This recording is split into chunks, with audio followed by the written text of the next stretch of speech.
Okay, so we're trying to keep you informed about what's going on with the changes to buyer agency as it relates to our profession. I'm Realtor Bert Tade. I'm also broker owner of Santino Properties LLC, a boutique firm that's helping our clients win in a competitive San Antonio marketplace through the effective and unique use of marketing. So I've been trying to keep my audience abreast of some of the changes that are taking place in our industry as a result of the settlement, which was an accord that was made from the lawsuits. They call it the Sitzer-Burnett lawsuit out of Missouri, that first originated in Missouri, and how it relates to the settlement that was made by the National Association of Realtors, of which, of course, I'm a member. It's the largest trade organization in America. Well, I've been kind of monitoring this to be able to disseminate that information to my audience as it comes available now. We just had, here we are at the beginning of May, we had 2 days ago a major publication on the website. You can check it out.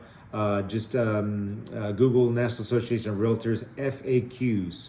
That's frequently asked questions. It just came out 2 days ago. And I want to share the contents of that and how it relates to, again, buyer brokerage, right? Buyer agency. Now, one of the stipulations is that we as licensees, in order to provide brokerage services, and I'm going to talk a little bit more about the ins and outs of that, we have to now have, as of mid-July, whenever those changes take place, a buyer agency agreement in place, right? So we call it a buyer representation agreement.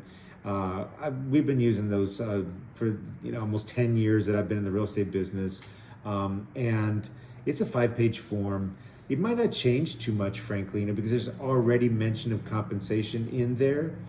So what's going to happen is that if I'm showing a property to somebody, and that goes back to what they were talking about in the FAQs as being able to distinguish participants who provide a brokerage service to a buyer as opposed to an MLS participant who simply markets their services just to talk to a buyer, right? So, for example, if I have a listing and I'm just talking to a buyer who's unrepresented, I'm not providing brokerage services to them because I represent the seller, right? And I can't represent both. That would be dual agency. That's against the law in Texas. So instead, these FAQs are going to basically, talk about. It's going to clarify, what is working with a buyer, right? So then, going back to to my point, it's going to be absolutely necessary for us to have something in place. Now, they say that the NAR says we have to have that in place unless before we even speak to a buyer, unless a show property, unless it requires us to have an agreement in place even before that. So one of the states that has been a little bit more cutting edge in this respect is the state of Washington. For example, Washington State started at the beginning of this year to require us licensees to have that buyer representation agreement in place even before a property is shown to the prospect, right, to the customer. Texas, I suspect it'll be no different because we have a very stringent set of guidelines for the real estate business, as you might expect. Texas is also a very progressive state, and we make sure that we do things the right way. We have a Texas the real estate commission. I had to think about that. TREC, that's who issues my license, right? They're basically a watchdog entity, right? They oversee our activities and they fine us if we get out of line, basically, right? They keep us in line. Texas Real Estate Commission.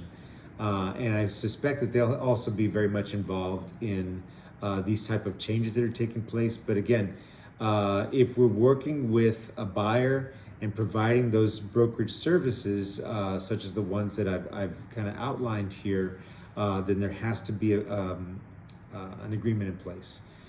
So What does that mean? Well, let's say that you reach out to me off my website and I want to help you, or you're asking me to help you.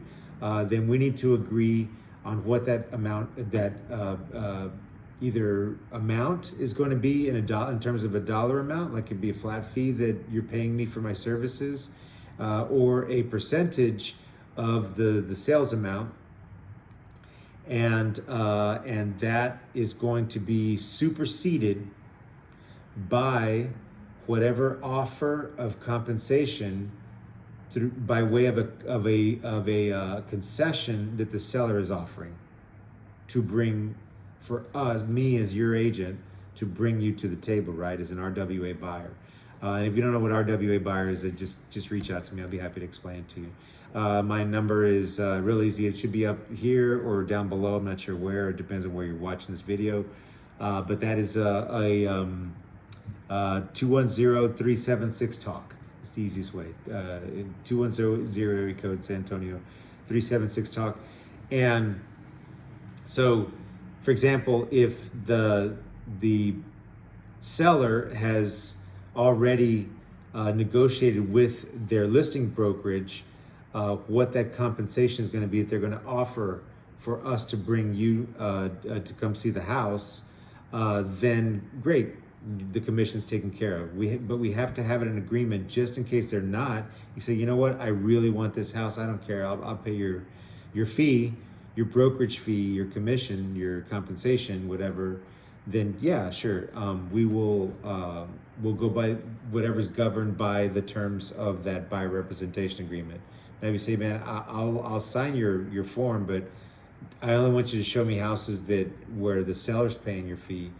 We can do that too, right? We can do it any way you want, right? Whatever's convenient and the best fit for you.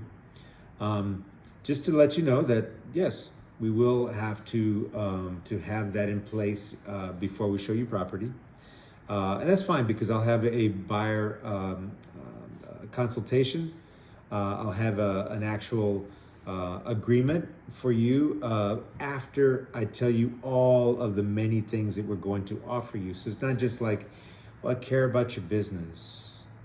You should want to pay me because I grew up here and I know the city like the back of my hand, or all the stuff that realtors typically tell you. It has to be more substantive than that, folks. It has to be, no, I'm providing a service to you that nobody else will offer.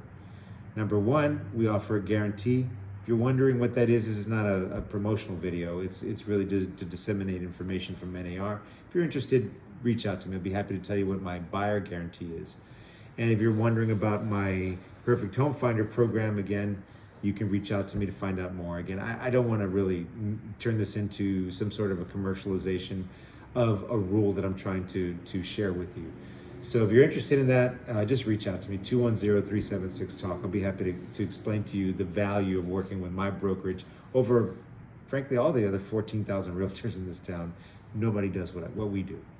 So if I'm on the listing side, number one, I'm going to tell the seller, you know what, in order to drive the traffic, which is my job as a listing professional, to drive the most traffic I can, I would recommend that you offer a compensation in the way of a concession, because that's going to ensure that more people come to view your property. Because if not, you might have some buyers that will say, not only show me the properties where they're actually offering a commission, compensation to pay your fee, right?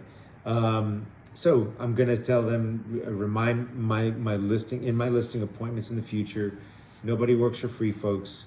When was the last time your boss came to you and said, hey, we're going to ask you to do this really important project. It's going to take, maybe 2, even 3 months. There's going to be a lot of late night phone calls. There's going to be a lot of negotiation involved.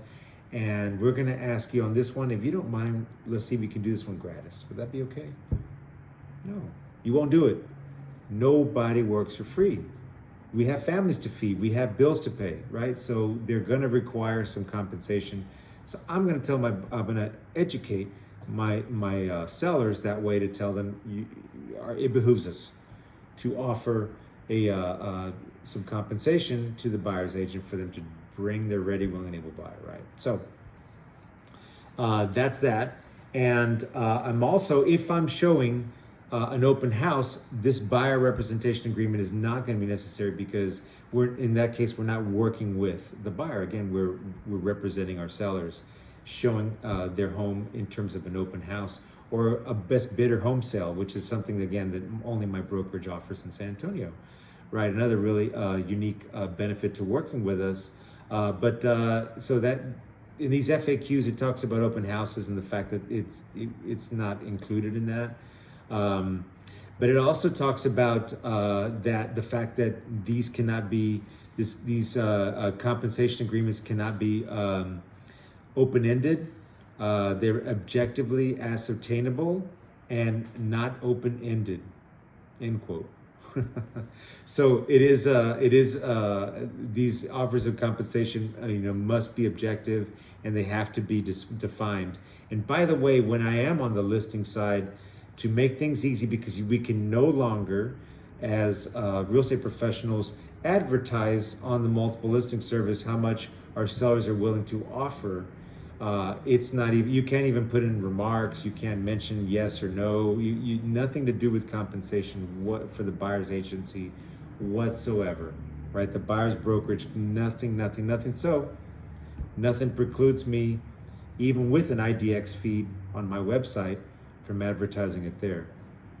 So to make things easy for everybody and for the sake of transparency, we will be offering that for our listings. So when you're working with a realtor that's not our brokerage and you want to view one of our listings, your agent will be able to find that on a tab off our main screen on our website.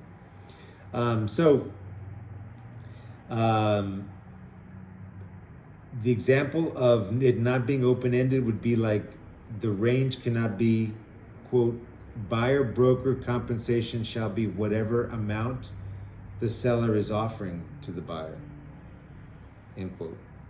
That's like a very general statement, right? Whatever they're offering. No, it has to be specific. Again, it has to be specific in that buyer representation agreement. That's really it, basically that's the gist of those FAQs that were released. Frequently asked questions on the National Association of Realtors website a couple days ago, and I wanted to share that with you because I think it was very important to mention, and it's very applicable to the environment in which we are entering, right? Which is going to be in 2 short months from now, right? In mid-July. So I wanted to make sure I share that with my audience. If you have any questions related to real estate or just about this stuff in general, I'm more than happy to assist. I've told you in other videos, I try to be a resource of education, of best practices to the public, whether I'm working for you for commission or not. I'm here to educate the consumer base in San Antonio, I guess beyond, right? I do have a number of videos on my YouTube channel. I'm reaching about 100 now, educational videos on my channel, Bert Sells San Antonio Real Estate. I want you to visit my page. Tell me what you think. Leave a comment below wherever you're watching this, and listen, subscribe to alerts, and subscribe to my channel so you can get more relevant and